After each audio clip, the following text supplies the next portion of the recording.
할렐루야. 우리 같이 고백하며 인사 한번 나눕니다. 예수님과 함께 만나서 반갑습니다. 예수님과 함께 만나서 반갑습니다. 그 만남을 통해서 속상한 일도 있지만 만남을 통해서 일이 이루어지고 축복이 많이 임하게 되는 것을 꼭 기억하셨으면 좋겠습니다. 오늘 말씀은요, 이제 예수님과 함께 공생의 시절을 보냈던 사도 베드로가 이제 예수님 승천하시고 난 다음에 소아시아 지역에 많이 흩어진 믿음의 사람들에게 첫 번째 보낸 편지예요. 오늘 말씀을 통해서 부활신앙의 산소망을 가지고 기쁨으로 신앙생활하면서 어려움을 이겨내라. 특별히 불심판, 불연단, 돌 가운데 금이 섞여 있지만 그 가운데에서 뜨거운 불이 가열되었을 때 그를 통해서 순금이 이렇게 이 구분이 되어지면서 분별이 되어진다.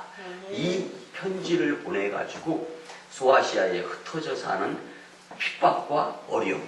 당시에는요, 왕따가 있었고, 그 다음에 살인이 있었고, 그 다음에 믿음의 사람들이 이방인들이었기 때문에 정말 고생, 고통, 고난, 이런 어려움들을 겪고 있는 믿음의 백성들에게 위안이 되고 힘이 되고자 해서 오늘 이 말씀을 2000여 년 전에 글로 해서 편지를 보냈던 것이 바로 오늘 본문의 말씀인데, 요즘을 살아가는 우리의 시대 가운데에서도요, 이 믿음에 의한 분명하고 확실한 산 소망 꼭 필요합니다. 그렇기 때문에 하나님께서 우리에게 오늘 이 말씀을 주시는 줄 알고, 말씀을 통하여 이 시대에 우리가 세상에 살지만 세상에 속하지 않고 하늘에 속한 자로서의 삶을 살 수 있도록 권면해 주시고 위로해 주시는 주님의 이 교훈의 말씀을 꼭 우리의 마음판에 새기고 세상에서의 승리의 삶, 영적 전쟁에서 승리할 수 있는 저와 여러분들의 오성광이 공동체가 되었으면 참 좋겠습니다.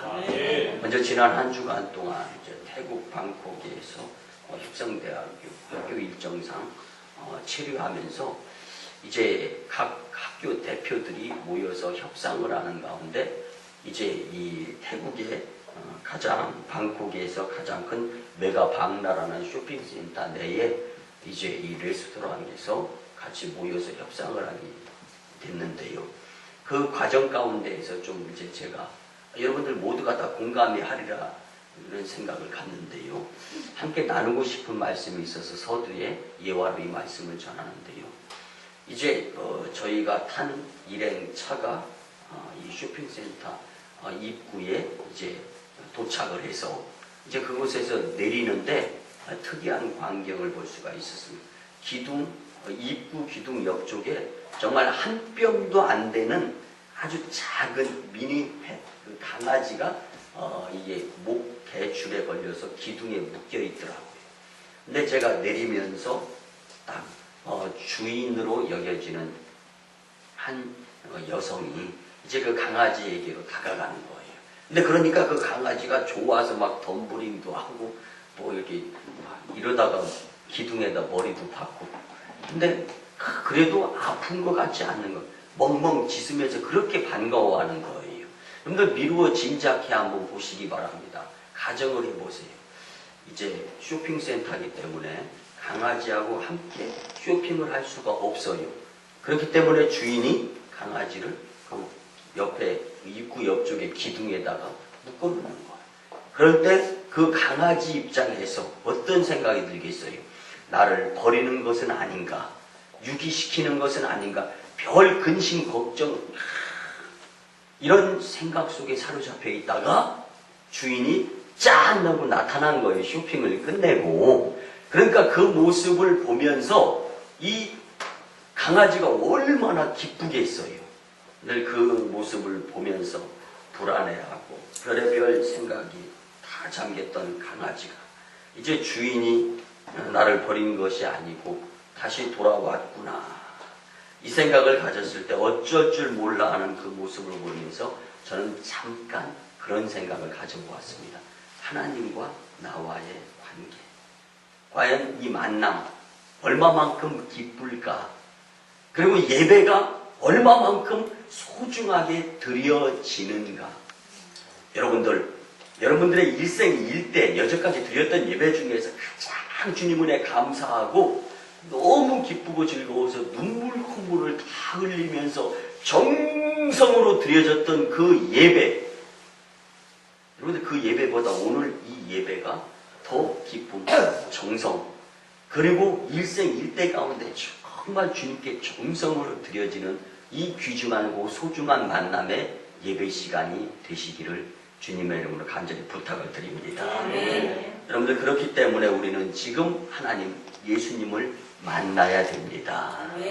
황금도 좋고 순금도 좋고 현금도 좋지만 지금 주님 만나는 것이 더 소중하고 더 필요한 것인 줄 꼭 기억하셨으면 좋겠습니다. 여러분들 죄로 인해 죽을 수밖에 없는 우리를, 인간들을 하나님께서 사랑해 주시고자 하시는 그 표현에 의해서 예수님을 보내주시면서 구원받아 천국 백성이 되도록 은혜를 베풀어 주셨는데, 그 사람들을 구원하기 위한 이 땅에 오신 예수님을 그 사람들이 잡아서 옥고를 치르게 하고 또 십자가에 매달려 죽게 했습니다. 그러함에도 불구하고 예수님은 끝이 아니셨습니다. 다시금 살아나셨습니다. 그리하고 또 인간들에게 다시금의 기회를 주시면서 구원받아 천국 백성이 되고자 원하시는 그 하나님의 그 끝없는 사랑을 우리는 저버리지 아니하고 오늘 말씀을 통하여 오늘 이 예배를 통하여서 그 주님의 은혜를 더 감사할 수 있는 마음이 커졌으면 참 좋겠습니다. 오늘 본문 말씀은 서두에 말씀드렸지만 정말 믿음으로 살아보려고 흩어진 소아시아 지역에 이 믿음의 사람들에게 하나님께서 이제 사도 베드로의 문구를 통해서 위로해 주시고자 작정을 하신 겁니다. 그래서 베드로를 통해서 삶 가운데 소망을 가져라. 소망은 산소망이어야 된다. 그 소망이 힘이 돼서, 그리고 그 소망 때문에 기쁨을 가지고 살 수 있고, 그리고 하나님께는 영광이 되고, 그리고 공동체는 부흥시키면서 성도는 축복받게 될 것이다 라는 권면의 말씀. 특별히 이제 베드로 사도는요, 이 베드로 본서를 기록하고 2년 뒤에 순교하면서 죽게 됩니다. 우리는 당시 순교 당할 때에 베드로에게 놓였던 그 박해의 상황, 그리고 그 어려움 가운데에서도 하나님의 사자로서 친필을 통해서 그 당시 어려움 당하고 핍박당하고 박해당하는 그리스도인들에게 힘이 되고자 하는 그 문구의 이 말씀을 통하여서 오늘 우리가 정말 부활신앙의 성도로서 이 말씀을 안 들었으면 몰라도 이 말씀을 접하고 듣게 되는데, 이제 이 말씀을 통해서 우리도 이 시대를 살아가면서 그 누군가에게, 그리고 나 자신도 믿음을 주님 앞에 흔들림 없이 분명하게 표현해 드릴 수 있는 귀한 계기가 되었으면 참 좋겠습니다. 첫 번째는요, 거듭남의 산 소망이 넘쳐야 합니다. 누가 그렇습니까? 부활신앙의 성도의 삶이 바로 이렇게 거듭남의 산소망이 넘쳐야 된다라는 말씀입니다. 오늘 본문 3절에 보면 그의 많으신 국률대로 예수 그리스도를 죽은 자 가운데서 부활하게 하심으로 말미암아 우리를 거듭나게 하사 산소망이 있게 하셨다라는 것이 주님의 말씀입니다. 그런데 영어 성경 킹 제임스 버전에 보면은요, 거듭남의 산소망을 living hope라고 표현이 되어 있습니다. 이것은 죽지 아니한 살아있어서 앞으로의 계속 삶에 영향력을 미치게 될 소망을 이야기하는 것입니다. 여러분들, 소망이 영어로는 hope라고 하지만요, 헬라어로는 엘피조라고 합니다. 이 엘피조라고 하는 말에는요, 기대하는 마음이 커서 그 지금 현재 있는 어려움보다 기대하는 마음이 더 크기 때문에 그 기대하는 마음이 지금 어려움을 이기게 한다라는 표현이 되는 것입니다. 여러분들, 아무리 핍박받고 아무리 어려움 당하고 아무리 고난 당하고 고통 당하고 힘들고 어려워도 그것 때문에 죽습니까? 대신에 우리는 산 소망, 믿음을 가지고 영생을 주님께로부터 구원에 의해서 받았다라는 생각을 갖게 되고 이 마음을 크게 한다면 지금의 처해 있는 어려움 이겨낼 수 있는 줄 확신합니다. 하나님은 예수님의 부활과 성도의 부활을 믿는 성도들에게 거듭나게 하셔서 산 소망으로 살게 축복을 해 주시는 분이십니다. 본절은 하나님을 긍휼에 대해서 언급하면서 성도들이 산 소망을 마음에 품고 살아야 지금을 이기면서 살 수 있다라고 권면해주고 있습니다. 여러분들 디도서 3장 5절 말씀에 보면은요, 하나님의 긍휼은 죄 가운데 빠져 비참하게 된 인류를 불쌍히 여기는 마음이요, 바로 이 불쌍히 여기는 마음에서 구속사역이 시작되었다고 말씀해주고 있습니다. 사랑하는 성도 여러분, 부활신앙의 성도의 삶은 거듭남의 산 소망이 넘쳐야 할 줄 압니다. 본문에 거듭나게 하사라는 아나겐네사스라는 이 원문의 말은요, 다시 낳았다라는 말입니다. 여러분들, 다시금 낳았다, rebirth라는 표현이에요. 근데 이것은 무슨 이야기냐면 단회적으로 한 번에 예수님을 믿어서 거듭남의 새 삶의 주인공이 되었다라는 말씀입니다. 단회적인 것이고 일회적인 것을 이야기하는 것입니다. 이 거듭남을 통해 성도는 이전까지 자신을 지배하던 모든 가치관들이 바뀌게 되어서 이 세상을 바라보던 시선이 장차 우리에게 다가올 새 하늘과 새 땅을 향해서 더 열심히 낼 수 있는 생각으로 뒤바뀔 수 있게 된다는 말씀입니다. 여러분들, 산 소망이 그러면 무슨 뜻입니까? 이 산 소망이 살아있다는 단순한 묘사로서만 표현되는 것이 아니라 소망 자체가 행동하면서 움직이게 할 수 있는 운동력까지 발휘하게 된다라는 말씀입니다. 여러분들, 쉽게 말씀을 드리면 여러분들이 하나님의 초청을 받고 오늘 오송광림재단에서 함께 예배를 드리는데요, 여러분들 이 예배 드리는 가운데 하나님의 허락 초청이 없었으면은 여러분들이 자발적으로 나왔던, 고의적으로 나왔던, 강제적으로 나왔던 간에 여러분들이 어떤 생각을 갖든 간에 상관없이 하나님의 은혜가 여러분과 저에게 임했기 때문에 우리가 지금 주님께 신령과 진정으로 예배를 드릴 수 있게 되었다는 말씀입니다. 그도 그럴 것이 요한복음 4장 23절 24절 말씀, 우리가 잘 알자. 아버지께 참으로 예배하는 자들, 신령과 진정으로 예배할 때가 온다. 그때가 언제냐? 지금 이때다. 여러분들, 그렇기 때문에 가장 값진 예배를 지금 드릴 수 있어야 하나님과의 영적 교제가 온전히 이루어지게 된다라는 말씀입니다. 아버지께서는 그런 자들을 지금 찾고 계신다. 하나님은 영이시니 예배하는 자가 신령과 진정으로 예배 드릴지니라. 여러분들, 용서하시고 들어주시기 바랍니다. 세상에서 재물을 쌓아놓고 제사 드릴 때에도요, 온갖 정성이 다 드려집니다.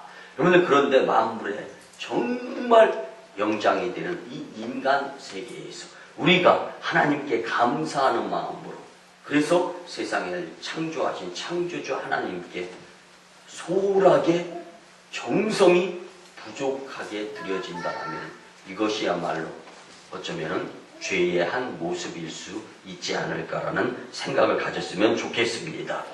성도들이 불같은 고난과 시련의 삶 속에서도 내적 기쁨으로 살 수 있는 것은 지금을 이겨낼 수 있는 고난, 고통을 이길 수 있는 힘은 산 소망에 있는 줄 믿으시기 바랍니다.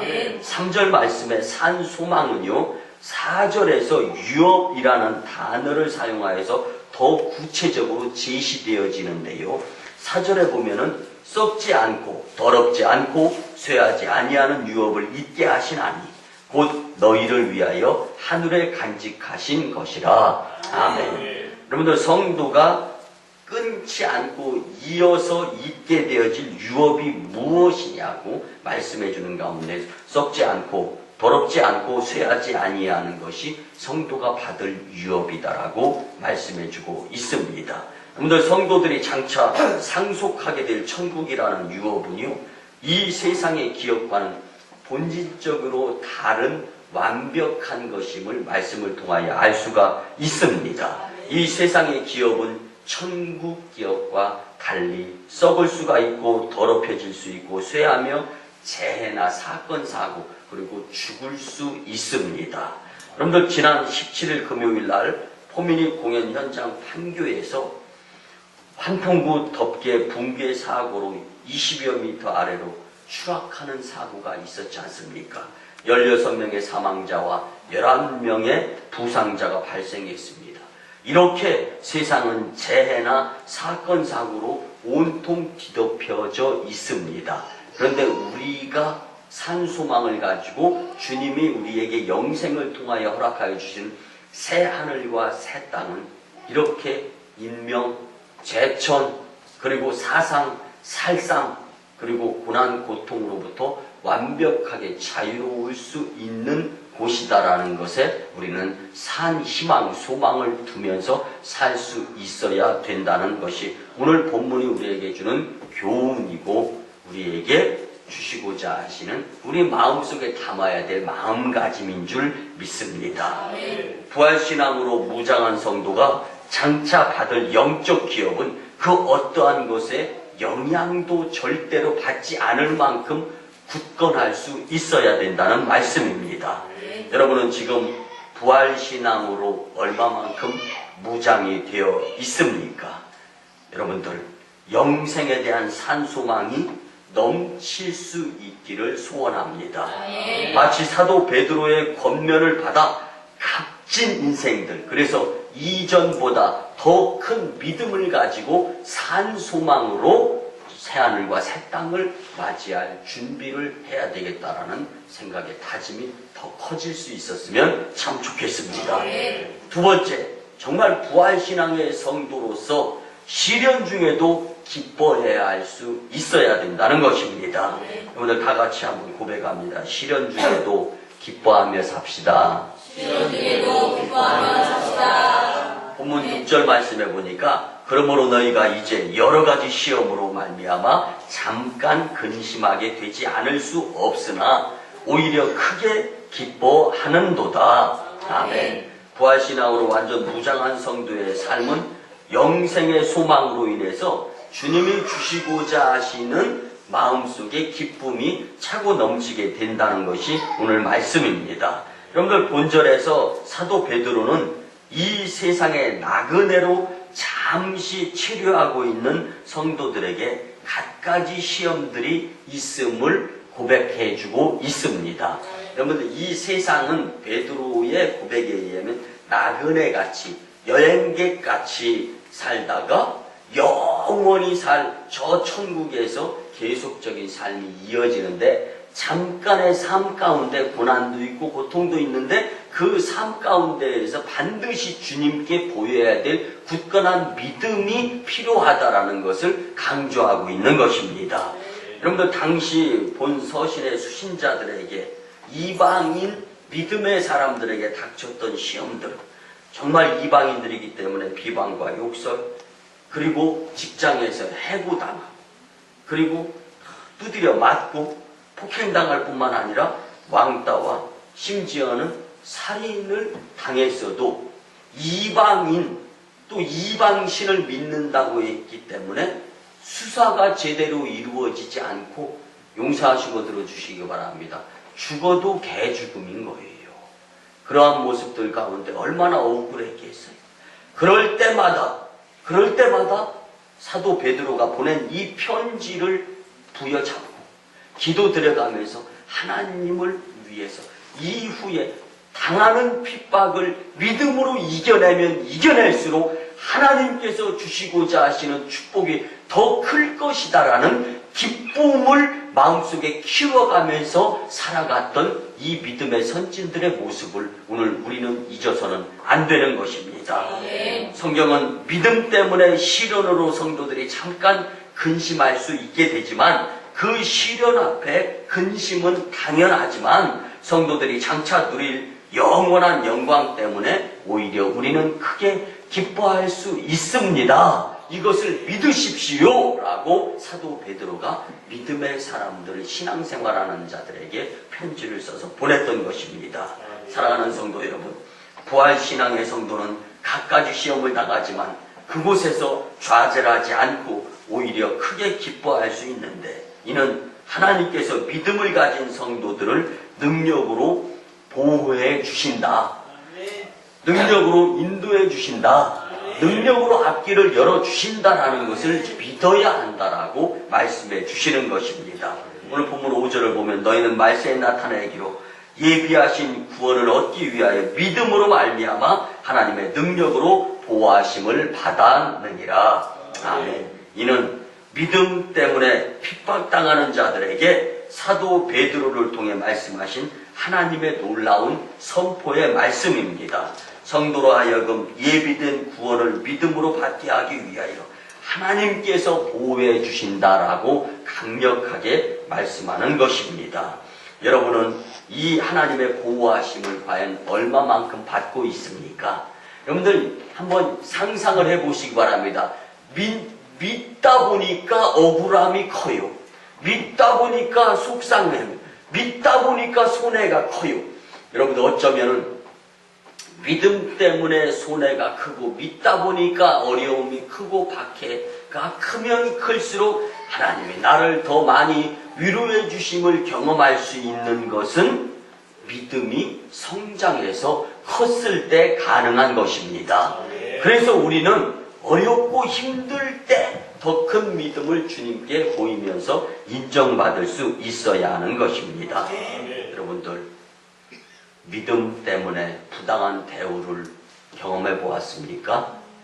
믿음 때문에 물질의 손해를 보고 믿음 때문에 직장을 잃게 되었던 적이 있습니까?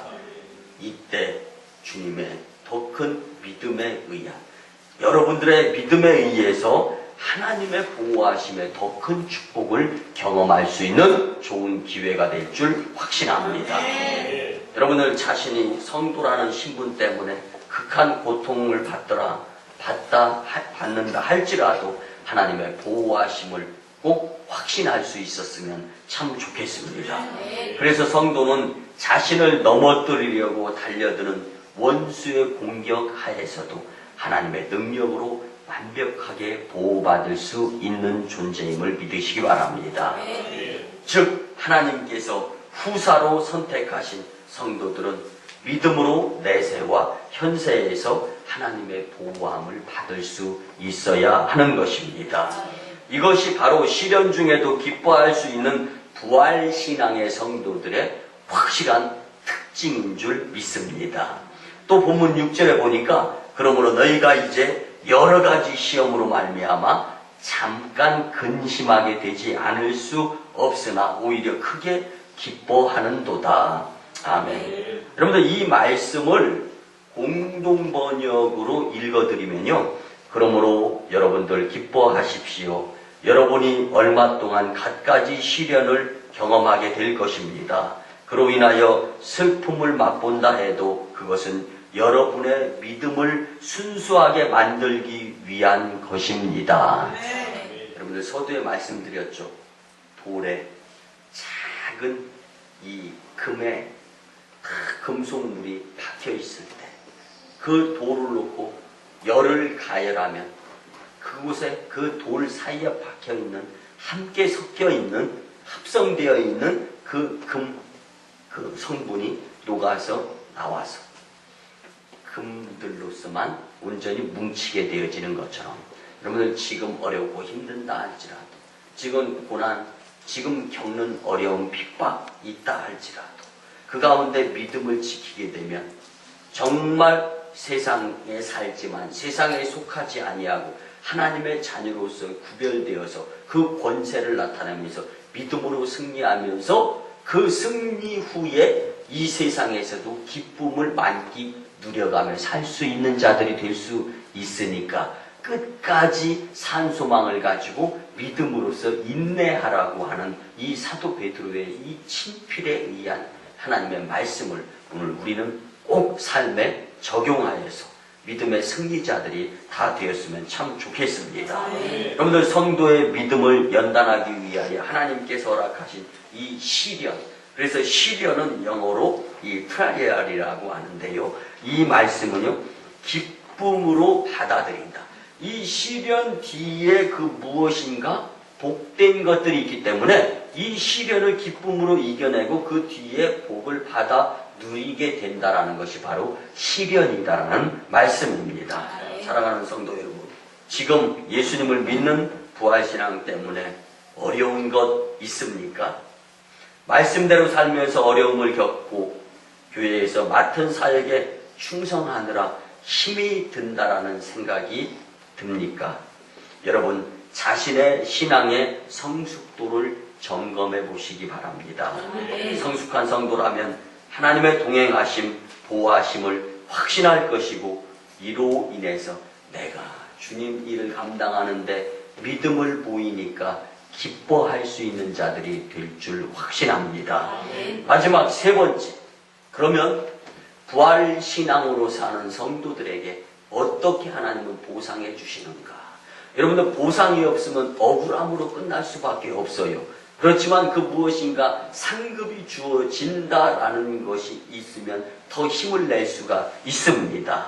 늘 부활신앙의 성도들의 삶 가운데 세 번째는요, 재림의 때에 칭찬과 영광과 존귀를 얻게 됩니다.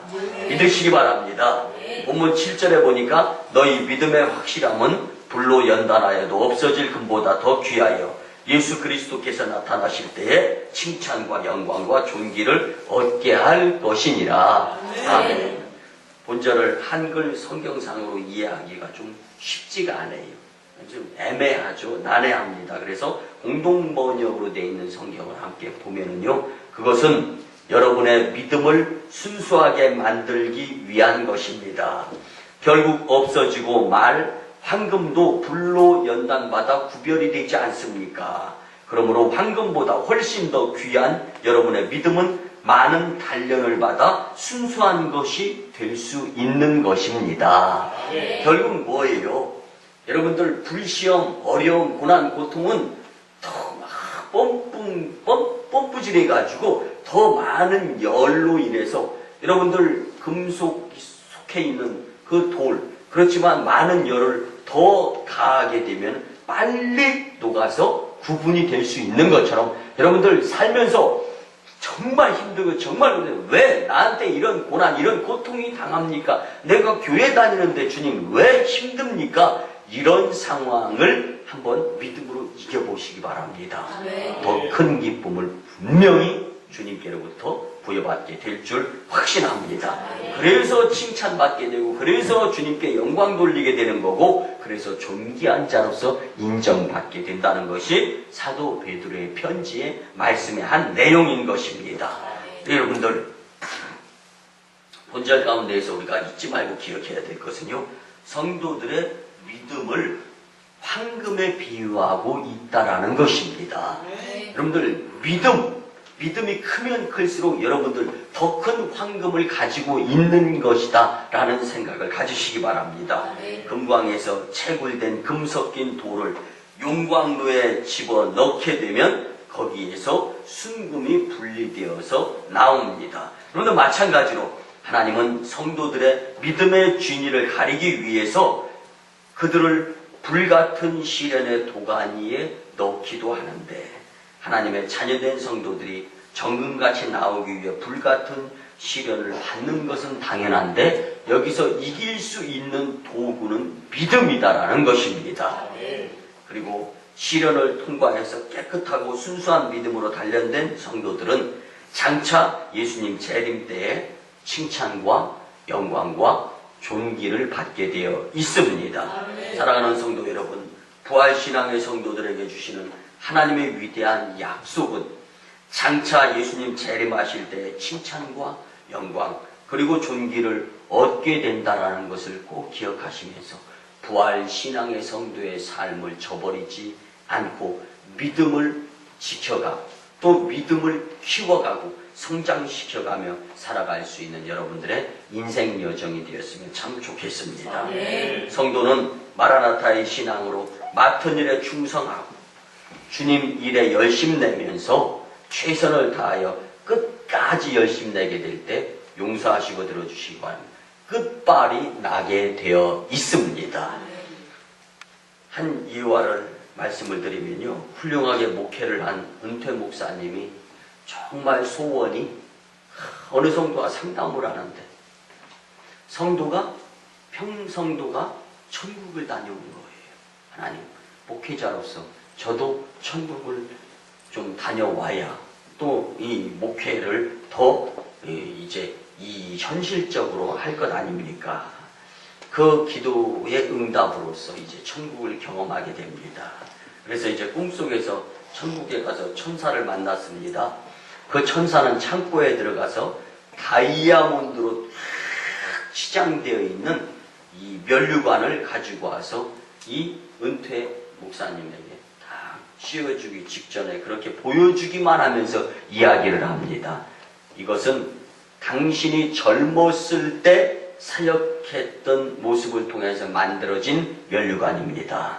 하지만 당신의 이후의 이 목회의 삶은 주님께 완전히 바치기를 거부했기 때문에 이 면류관은 이제 당신 것이 아닙니다.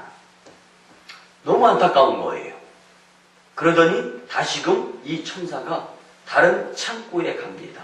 그 다른 창고에 가서 또 한 면류관을 가져오는데 처음 것만큼 다이아가 많이 박혀있지는 않지만 그래도 아름답고 듬성듬성 다이아가 박혀있는 이 면류관을 가지고 나왔습니다.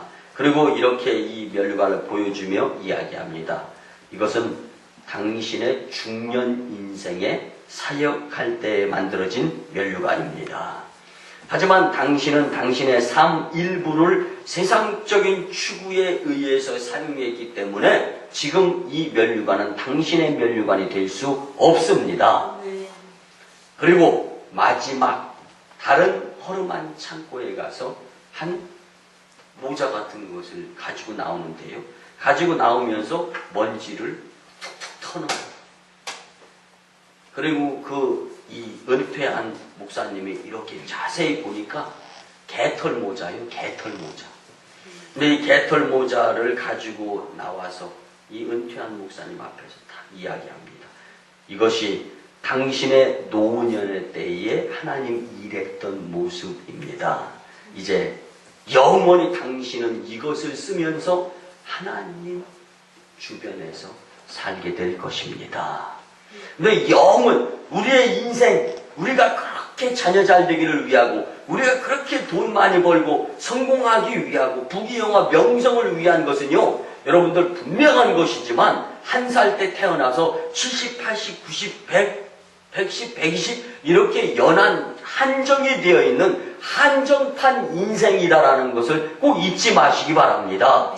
그리고 난 다음에 나머지 영원한 주님 품에서의 삶 가운데에서 여러분들은 다이아몬드 면류관, 듬성듬성 박힌 면류관, 아니면 개털 모자를 쓰면서 평생 인생 가운데 주어졌을 때 믿음을 주님 앞에서 보일 수 있을 때 개털 같은 믿음을 보였기 때문에 개털 모자를 쓰고 사는 것이 모든 천국에서 백일하에 다 드러나는 그러한 모습이 우리 앞에 놓여 있는데 여러분들은 과연 어떠한 모습으로 주님 앞에서 영원한 삶을 살도록 준비하며 살겠습니까?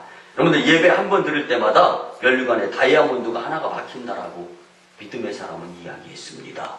교회에서 한 번 모일 때마다 내가 하나님과 함께 영생 살아가면서 쓰게 될 면류관에 다이아몬드가 하나씩 박힌다라는 거예요. 여러분들 이 말씀을 꼭 기억하셨으면 참 좋겠습니다. 말씀의 결론을 드립니다. 여러분들 제가 태국에서 지난 일주일 동안 지내면서 주일날 선교사가 사역하는 곳에서 설교를 했습니다. 근데 한국에서 유명한 목사님이 와서 설교한다기에 많은 사람들이 모였대요. 근데 어느 한 분이요 그런 표현을 쓰더라고요. 선교사님, 그러면 오늘 설교 2번 듣고 오늘 예배 2번 드리는 거네요 하면서 얼굴에서 빛이 광채가 나는 거예요. 여러분들 오늘 거룩한 주일날 예배 2번 드린다면 여러분들의 표정이 어떨까요? 설교 2번 듣는다면 여러분들 표정이 어떨까요? 여러분들 우리나라 선교 초기에 믿음의 우리 선배 선진들은요, 주일 낮예배 딸랑 1번 드리는 것이 너무 안타까워서 매일 드리려고 새벽 기도를 만들어낸 것이 우리나라입니다. 그리고 주일 저녁을 만들어냈어요. 수요 예배를 만들어냈어요. 금요 철야를 만들어낸 나라가 이 나라이기 때문에 여러분들 우리나라 반만년 역사라고 하지만 발전하게 되고 축복받는 때는요, 불과 100여 년 전에 의해서 시작된 것이 바로 우리나라의 모습이고, 전 세계 역사를 통해서 우리나라처럼 이렇게 급속도로 경제 성장한 나라가 없지 않습니까? 이 모습을 놓고 볼 때 하나님은 예배드리는 자들을, 예배드리는 공동체를, 예배드리는 나라를 소중하고 귀중하게 여기신다라는 말씀입니다. 우리 앞에는 하나님의 영광스러운 믿음의 모습을 지켜야 될 것이 있는데, 가장 중요한 것은 예수님의 영광스러운 재림 사건이 기다리고 있다라는 것을 믿으며 천국의 영광스러운 면류관을 확보하여 잘 만들어갈 수 있는 인생들이 되었으면 참 좋겠습니다. 부활신앙의 성도로서 승리하시기를 주님의 이름으로 간절히 축원합니다. 기도드립니다. 고마우신 주님 은혜의 아버지 하나님, 10월 결실의 달 주일에 부활신앙의 성도에 대해 말씀해 주셔서 참으로 감사를 드립니다. 이제 우리 오송광림교회가 거듭남의 산소망, 시련 중에도 기쁨, 재림의 때에 칭찬, 영광, 존귀를 바라는 성도로서 하나님 영광, 오송광림교회 부흥, 성도 축복의 주인공들이 다 되게 도와주시옵소서. 감사드립니다. 존귀하신 예수님의 이름으로 축복하며 기도드리오나이다. 아멘. 이제는 우리 구주 예수 그리스도의 크신 은혜와 하나님 아버지의 만극하시고 흑진하시고 풍성하신 사랑하심과 성령님의 감화, 감동, 교통, 역사하심이 부활, 신앙의 성도로 살아가고자 다짐하고 돌아가는 심령들의 가정과 직장과 일터와 사업장 위에, 그리고 저 1호 선교지 인도 땅, 2호 선교지 중국 땅, 3호 선교지 저 북녘 땅, 선교지의 선교 사역 위에 이제부터 영원토록 함께 하옵시기를 간절히 축원하옵나이다. 아멘.